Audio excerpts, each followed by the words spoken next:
I'm Dennis Anderson along with Julie Zenner, and here's what's coming up on Almanac North. A new collaboration will help strengthen the safety net for children and teens suffering from mental health issues in our region. Expectant mothers now have a new option to consider with the opening of a birthing center in a former Duluth mansion.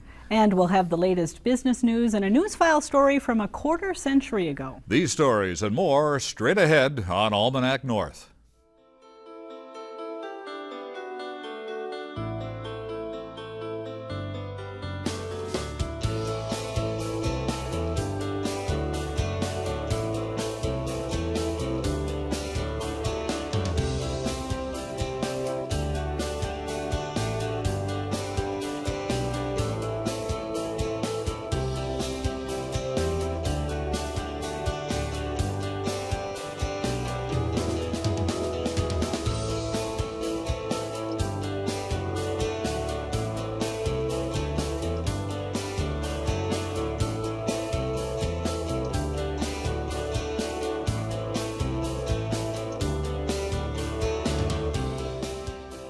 Hello and welcome to Almanac North. Thanks for watching. Julie, the leaves are turning color as we enter into the first weekend of fall. Yeah, it's starting to be really pretty up here, It isn't really it? truly is. This is a great season coming is. up. So we've got some interesting topics. Let's get started. All right. Well, thanks, Denny, and welcome, everyone. According to the U.S. Centers for Disease Control and Prevention, about 1 in every 5 children suffers from a mental disorder. The reasons are numerous, from loss of a parent to living in poverty or being exposed to violence. But no matter the cause, the emotional and financial toll on a family does not change. And now a group of organizations has formed the Northland Children's Mental Health Collaborative, reaching out to close the gaps that may have some children falling through the cracks. Joining us now with more is Don Peterson, Clinical Director at Woodland Hills in Duluth. Leslie Chaplin is Director of Continued Care at Northwood Children's Services, and Paul Goossens is a psychologist at Harbor City Psychological Associates. And welcome and thanks for being here. Thank you. Don, the idea started at Woodland Hills. What was the impetus for it? Well, we had a strategic planning session last year, and as we were expanding our mental health services, we started realizing that with the kids transitioning out of care, we needed resources in the community, and we weren't really sure what they all were, and so we thought we should get providers together, and that's kind of where it started, and then started proposing the idea to different providers about a collaborative, and would people be interested in that and sharing resources. And we started out probably with 5, and we've ended up with 30 agencies. Wow. So Leslie, what does the collaborative hope to accomplish? Well, what we're looking to do is bring together all the different services in our community that serve children in mental health needs and create an access point for the community where if they can find whatever they're needing in a quicker way. The access for the services now can be a little bit overwhelming because there's so many different types out there. What are some of the main childhood mental health issues that agencies in our region see in your practices? You know, just like we've discovered or rediscovered the vast array of the sorts of agencies and the sorts of providers, I think that really mimics the vast array of the sort of mental health issues that we see. Everything from psychotic disorders that need significant hospitalization or residential treatments, to more adjustment challenges and problems, as you mentioned in the introduction, losses, poverty, family struggles, those sorts of things. So. And then anything and everything, anything in between. So Paul, are increasing numbers of children in need of mental health services? Well, I think we're seeing more because in part we're looking more. We're more aware that children and even as young as infancy really are at risk or demonstrate some mental health struggles or challenges. And so by looking more, we're able to see that, identify, and start ramping up and matching services. So to really perhaps help them. years ago they just didn't get the care. You were looking more I for think it. they weren't on radar. They didn't get the care, quite frankly, until it was much later in the trajectory of the mental health challenges, to where it became more of a strong mental illness and became much more challenging to intervene. Is there still a stigma attached to mental health issues? I think so, yes. And I know that many organizations such as NAMI, which is a parent organization for children, family members of children who've had mental health issues, really tries to get rid of the stigma, because there is a fear. There's there's guilt, there's Yeah. all sorts of other emotions that go with it, and there's a lot of misunderstanding. Leslie, how can families access services of the collaborative? Well, at this time, we're putting together a landscape or a map of all of the different providers and the services that we all provide. And as that gets developed, we will eventually be starting up a website where that parents will be able to log on to the collaborative and access all of the agencies in the Duluth area for any array of services they might be looking for. That's in the building process right now. I think with part of that, the hope is also to help parents and provide education to parents and families about what sort of resources or services might I even need for what these challenges are that we're facing. You know, so to really help provide some of that information, as well as just what agencies are out there providing what services. And this is broader than just the Duluth area, correct? Yes, we have members of the collaborative as far as on the range mental health is up in Virginia, and they're a member of the collaborative, to programs in neighboring counties, Carleton, and as well as I'm not sure if we have anybody from Lake, but it's pretty. It's this whole Northland. Could any of you just kind of rate the quality or level of services that we have for children's mental health here in the Northland? I think our community has a really vast array and really high quality. Amber Wing through Essentia is one of the newest facilities, and that brought in more programming that we didn't quite have before. But we have everything from residential treatment for students and several options of residential treatment, all the way down to individual therapy that can happen in schools, in homes, at places in the community. So we have a nice array, and we have many options for providers, for families. What kind of different agencies belong to the collaborative? Now, Paul, you're private practice. You Small two private belong. practice clinics, large residential treatment centers such as Woodland Hills, Northwood Children's Services, and each of them they've got a broad array of services they provide. Human Development Center, Essentia Health, and St. Luke's. You know, we're really, you know, public, private, large institutions, small private practices, smaller agencies that are providing home-based and community-based services.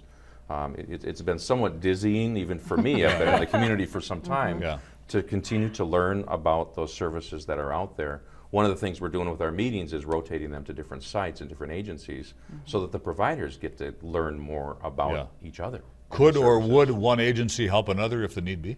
Absolutely. I think that's a big part of the collaborative. And as I mentioned in the beginning, we were looking for who can help us with kids with certain issues. And so it's been wonderful to just pick up the phone and call somebody and say, will you help me with this child or this family? And we help each other, you know, pretty much every week. I think particularly in the area of children's mental health, where we've seen, certainly nationally, you know, some of the challenges and issues and the consequences of not addressing, you know, some of those needs. It really has, I think, challenged those of us in the service community to break down some of that turfism or that isolationism that we have. We're all in our little islands, and so that's what's really been exciting, you know, about the collaborative, really breaking that down. Does the community need to be more educated about services that are available? Do Duluthians and other people who live throughout the Northland not necessarily know that there is so much help out there? As a professional, I'm still learning about what's more out there, and so I would answer that probably. You know, and that's a big part of our objective, is to really provide that information. And I think especially families in crisis, they need to know, and especially when you're in that amount of stress and you don't know what to do or who to turn to have resources right at your fingertips is a blessing, I think, for this community. Now, as you started putting the collaborative together and you looked at the groups and the services that are being provided, were there any areas that kind of showed up where you might see there are gaps or areas that really need to be filled or addressed in our region? Interestingly enough, that's an agenda item every single meeting. Really? And so collaborative members come with concerns and gaps every month when we meet and talk about what's missing and what needs to be added, as well as who's doing this. And it's amazing. We had just a question about mothers who are going through postpartum depression. If there's a group last month and all of a sudden someone popped up with there's a group out there. So it's a great place to find out where the resources are. When children struggle, families struggle. How do you provide help for families? The work with the families is really critical to working with the children. What we find is that we can work individually with the child, but unless the whole family is a part of that, not as much success is going to happen. So for, I think, all of us in the community, if we're serving a child, we are also serving that family. And there's, depending on if the family prefers to come to an office for an appointment, or have the sessions at their school, or have someone come into the home. Those are the types of choices that the families have, and that can be really beneficial for Is them. it sometimes difficult to get families involved, or not necessarily? Sometimes there are, and families have a variety of barriers to accessing services, whether it's very specific things such as transportation, Sure. socioeconomic challenges, or sometimes their own mental health issues and concerns, and some fears perhaps of accessing services. So part of, again, what we're about individually, and I think best collectively, is to really work within different systems that are working with families, and that's part of our, I think, future sort of agenda items is outreach to other social service agencies, churches even, other communities that are working with families, so that we can help, again, I think, reduce some of the stigma as well as reduce some of those barriers. Will this collaborative also in some ways reduce redundancy of services? Are you seeing that there are organizations that are providing services to the same group and maybe need to be doing some adjustment in their missions? Or I don't know that there's as much redundancy as there is maybe the right service at the right time. And I think all of us communicating together has allowed us to say, we're helping this kid, but really this agency could probably hit a little bit better than we are right now, and being able to do that referral.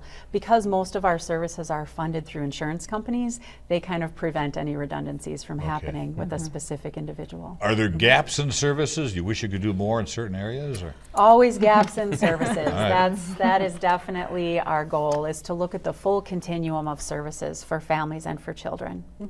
what about messages for parents tonight, who may be unsure of whether they should be contacting a professional for their child? Are there certain signs or warning signals that might just kind of flag a parent to say, hey, I need to call someone? I think if your child is acting differently than they have been, if your gut is telling you something isn't right, I think that's a true parent key, is if something just doesn't feel right, they're not acting the same, something isn't fitting the way it used to. But also, I think a message to parents is that, I know there's a lot of fear out there, but there is so much help and so many people just waiting to help you and give you the tools you need and help you with the barriers that Paul talked about, because there are a lot of them, and it can be difficult to access resources, but we have a great community with a lot of services, and we just want to help. And I would say to parents too, to try to err on the side of seeking services, even if you're unsure, because it's no problem at all for someone to come in and for us to get to know them for that session and say, what, I think everything is actually fine. And maybe even just to give a few tips of, you might want to look at this or think about that, without it being a big thing. The problem is if we don't address issues when they're small, they're going to grow, and then they're harder to address, just like in physical health. What's the point of entry right now for families who might need some help? You talked about developing a website, but what's right now? The St. Louis County Social Services has some very excellent resources for families right now, certainly through their initial intervention unit. They've got that. Amber Wing has their Family Resource Center, which is designed to help provide that access point as well to families. So there are some pieces that are out there that are excellent. What we're trying to do is really augment that and really make sure we've got all the agencies working together to be part of the process. You guys have sure enlightened us as to what's available. We will be hearing more about this collaborative, I'm sure. Yeah. Thank you all Thank you very, so very much. much. Thank you.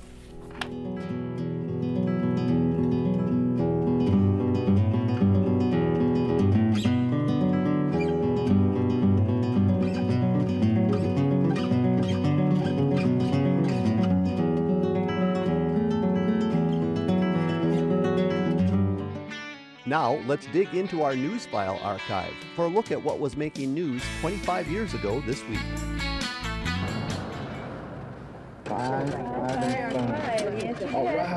Check them out, first winner. First one I scratched off, boom, $5. Five. Turned it in, I was real excited. Wisconsin got its first crack at legalized gambling today when the state lottery officially kicked off at noon. Officials expect millions of participants to play the new games. Today, many convenience and grocery stores across the state were packed with lines of anxious players waiting to try their luck at the lottery on its first day. It's going to raise perhaps $50 million in targeted property tax relief monies. I think it's important. If we've got to compete with Minnesota, we might as well spend that money here. Wisconsin is the 27th state in the union to hold a lottery, and those who buy a chance will be able to win up to $5,000 instantly or be eligible to enter in one of $2 million jackpot drawings. In Superior, Katie O'Keefe, KDLH News.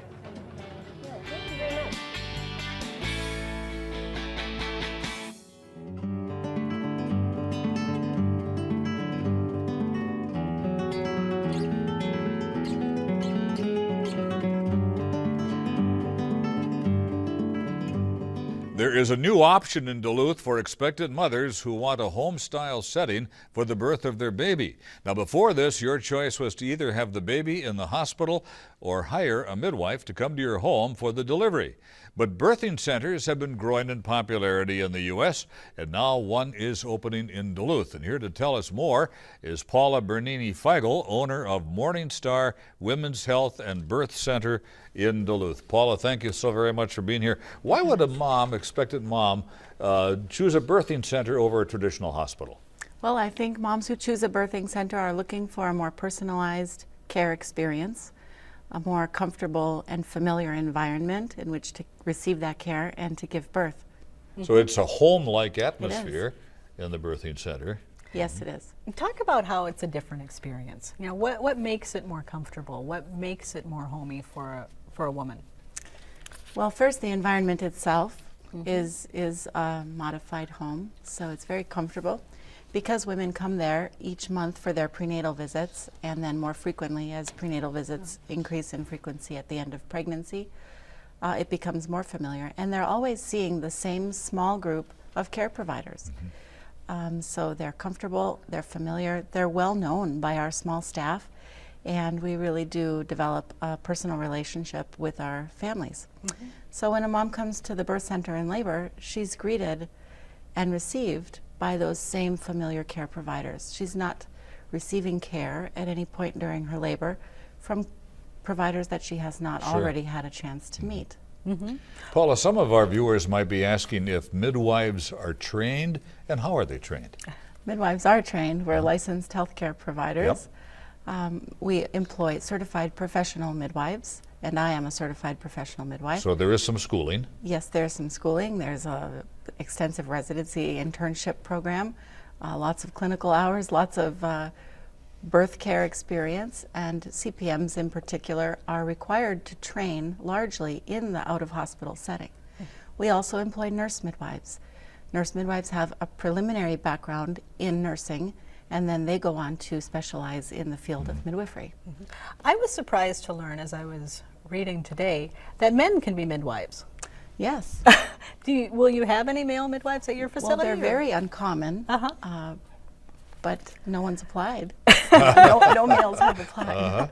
What led you personally to develop this type of a facility? And I realize that this isn't the first one that you've developed. Right, this is our third birth center. What led me to learning about this model of care was my own birth experience. When I gave birth, I did what most American moms do. You look for an obstetrician, you start your visits, you formulate an idea of what birth is going to be like, and I had a very typical medicalized childbirth experience. I wanted a natural birth. I kind of managed to have one, but it was challenging. And after that experience, I realized that there's got to be something different, more in line with what I was looking for. And I was on a quest to find out what that might be. And that's when I learned about midwives. And I visited a birthing center in a different state. And I was invited to just spend the day with the midwife doing care in that setting, and it opened my eyes. Paula, can you tell us a little bit about what a natural birth would be like? You know, what is done, what isn't done at a birthing center when you compare it with a hospital setting? Sure. Well, at the birthing center, we don't use interventions typically unless they're really necessary. So we don't induce labors. We wait for labor to start naturally. We very carefully screen for risk factors always to make sure. High risk is not accepted. There, Right, not here. That's a great place. The hospital's a great place for moms to be who are high risk. So we don't intervene. We don't use medications or drugs to speed up labor. We don't use anesthesia at the birth center. The birth center is a place for moms who really want natural birth, and we are experts at facilitating that. Who's invited to be there with mom? Whoever she wants. That's right. However, we do suggest that everyone that mom invites to participate with her in her birth time have a special role. Someone may be there to take pictures or look after the other children if she wants to bring her other children to the birth center, or someone to prepare food for her. We don't provide food for families. They are encouraged and expected to provide nourishment for mom during labor. You talked about not intervening in the whole process, but what if an emergency happens during the course of a birth? Right, so midwives are trained to handle emergency situations in labor. We carry emergency medications and equipment to deal with some of the most typical things that come up that require certain types of intervention. So certainly that's a safety feature, and it's definitely part of our scope and what we need to do for moms and babies. But because we're only accepting low-risk women, we anticipate normal delivery.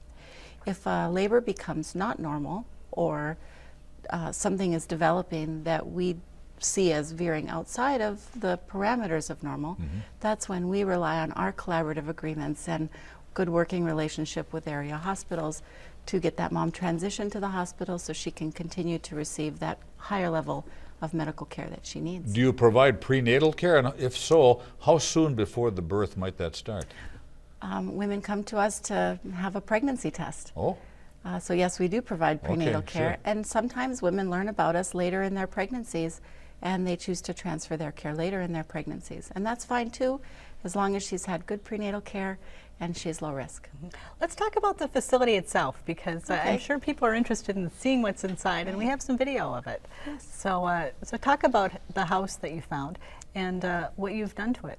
Well, we found this beautiful old mansion here in Duluth, and it really struck me as, well, initially a little bit large for our needs, but a beautiful place in a perfect location. So we proceeded with renovating it, and it turned out really beautifully. It's comfortable, it's warm, it's spacious. There's lots of room for community meetings, childbirth education classes, breastfeeding support groups to meet there. And it's a wonderful place for good clinical care. It has everything that we need.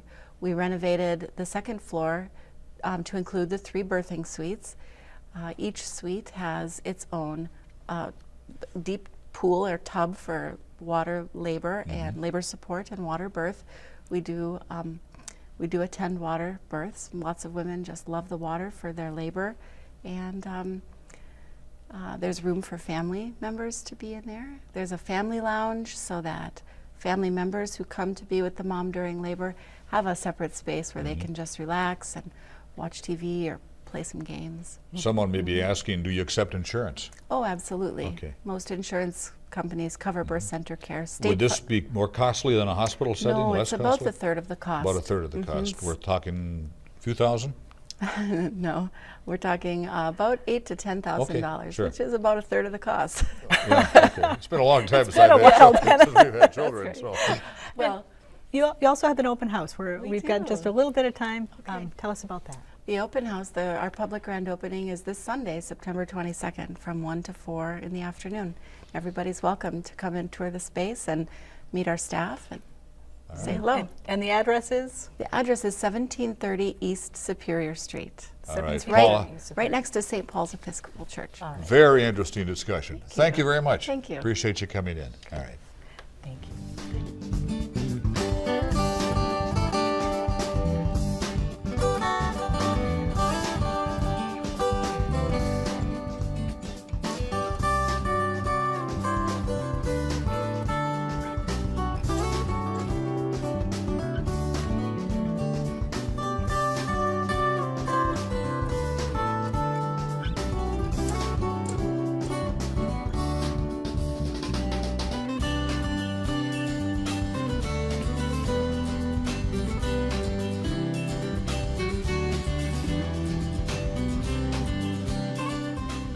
Well, it's time for a look at the week's top business stories from Business North.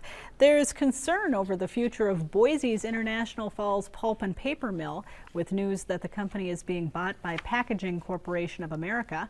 The buyer specializes in the production of container products and hopes to achieve synergy with Boise's Louisiana Containerboard Mill. The International Falls plant makes office papers. Company officials have declined to address the mill's future following the acquisition of Boise, valued at nearly $2 billion. Earlier this year, Boise announced plans to cut 265 positions at the International Falls plant. A Houston transportation executive has been selected to replace Adolph Ojard as executive director of the Duluth Seaway Port Authority. Vata Koda has previously worked as an executive with Canadian National Railroad, American Commercial Lines, and Dynegy, Inc. He's experienced in transportation marketing, pricing, and financial analysis, and has worked with commodities and heavy lift products. The 46-year-old Tennessee native will become the port's 7th executive director when Ojard retires on September 31st. A woman from southern Ashland County has been charged with mail fraud, wire fraud, and filing false income tax returns in connection with thefts from Lakewoods Lodge in Cable. The thefts, totaling $702,000, occurred during her employment with the firm that owns the lodge, according to authorities. 49-year-old Lori Hall of Glidden is accused of defrauding Lakewoods from 2006 until 2012 while working as chief financial officer. If convicted, Hall faces a maximum penalty of 30 years in federal prison on each fraud count and a maximum penalty of 3 years in federal prison on each tax count. For more on these and other stories, visit businessnorth.com. Now, if you have a comment on our program, this is the time to call. Dial 218-788-2849 to leave a message or send an email to Almanac North at WDSE.org. And you can visit the WDSE website anytime for the latest news and information about the station, including special events, public meeting notices, and links to PBS programming. Well, do you have any plans to get out of doors on this first weekend of a whole new season? I actually do. I'm taking a raku pottery class, and we're going to be firing a kiln outdoors all day on Saturday. So, I plan to be at the lake tomorrow. All right. Well, All pray for nice weather. Okay, that's for sure. All right, well, for Julie and the crew at Almanac North, I'm Dennis Anderson. Have a great weekend, everybody, and be kind.